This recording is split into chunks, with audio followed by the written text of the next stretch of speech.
going on, everyone? It's Courtney Rollins with Aqua Team Properties here. Just finished my jog, about to walk into Planet Fitness down here by the Inner Harbor. I'm out in Baltimore, Maryland today coming to you. I recognize that the older I get, the more and more I need to take care of my body, you know, what I'm putting inside, the consistent exercise that I'm providing so that I can, stay sharp. I want to be able to be sharp now and in the future when I retire. And that's actually what I'm talking to you all about today. I was thinking as I was jogging in about my retirement days and what I plan to do, what I want to do, just having a vision for my life. And it reminds me actually of a seller that we're working with right now, Mr. Freddie, who's actually down in our hometown, Fayetteville, North Carolina. Mr. Freddie is this awesome gentleman, older gentleman at the retirement age, him and Miss Kenise, his wife, and they, over their time period, have gathered at least 100 doors, 100 units throughout North Carolina. Now they're at a point where they're ready to divest of their properties. Miss Kenise wants to go out to Aruba. They want to enjoy themselves and spend the rest of their time just enjoying the fruits of their labor. And that's where we stepped in. We've been able to step in with Mr. Freddie and Miss Kenise and purchase several of their properties. A few we've assigned to other investors and help them have opportunities for their investment portfolio and goals, as well as put some funds into Miss Kenise and Mr. Freddie's pocketbook. But I wanted to talk about how Mr. Freddie was considering a few things, right? So he's so used to having this income coming in from a lot of his buy and hold, his rental portfolio, which he's going to have to lose if he starts selling his properties off. Another thing that Mr. Freddie has to consider, or has been considering, is the tax implications. So he has tons more units that he wants us to purchase from him. We're actually going to take a look at some properties today. My brother, shout out Lewis, is going down there today to take a look at them. But he has to think about the tax implications, because Uncle Sam is going to come for their 15 to 20 some odd percent when you net income like that from a sale of a real estate, or really any sale.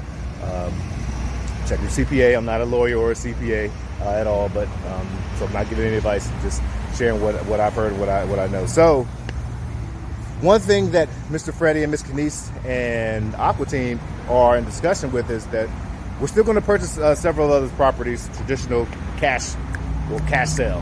However, there are a few of his properties that we're structuring seller finance deal.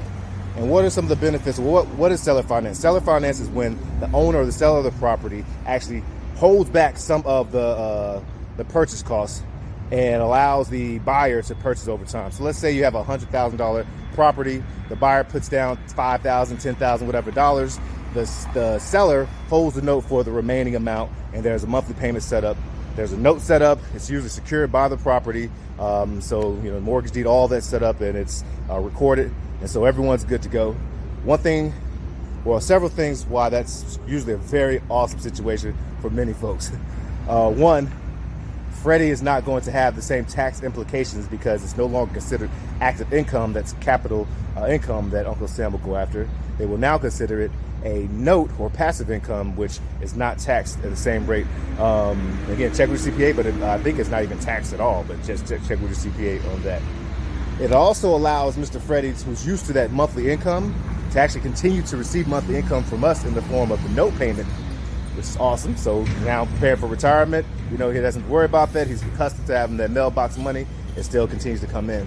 But the kicker and the bonus is that instead of being the landlord, the person responsible for the plumbing, the toilets, the light bulbs, switching out turnover, he's not responsible for that. Miss Kenise is not responsible for that. They're the bank. And Bank of America, Wells Fargo, when you have a loan with them and the toilet goes out or the light bulbs go out or whatever, you're not calling Bank of America or Wells Fargo, right? You're the homeowner is responsible for that. And so them being the bank and holding the note, the landlord or the owners, which would be us or whoever, a partnership, whatever the legal structure, purchase the deal, is responsible for that. So it's pretty awesome for Freddie and Kenise to be able to go off, have secure funding, avoid that large tax, and not be landlords. So that's awesome. For us, we get to step in at a lower entry rate, avoid the banks and the underwriting from other, hard money lenders and other things, and fulfill our goals. And then, of course, whatever family or people that are actually going to use the property, they get to have a place to stay and use the property. And then think about all the people that are being employed along the way when it comes to title companies, contractors, and the whole likes. It's an amazing world. I love real estate investing. Yep. But anyways, let me get back in here, stop stalling, and actually get to work and keep rocking and rolling so I can enjoy my retirement one day. Courtney Rollins, Rising Tides.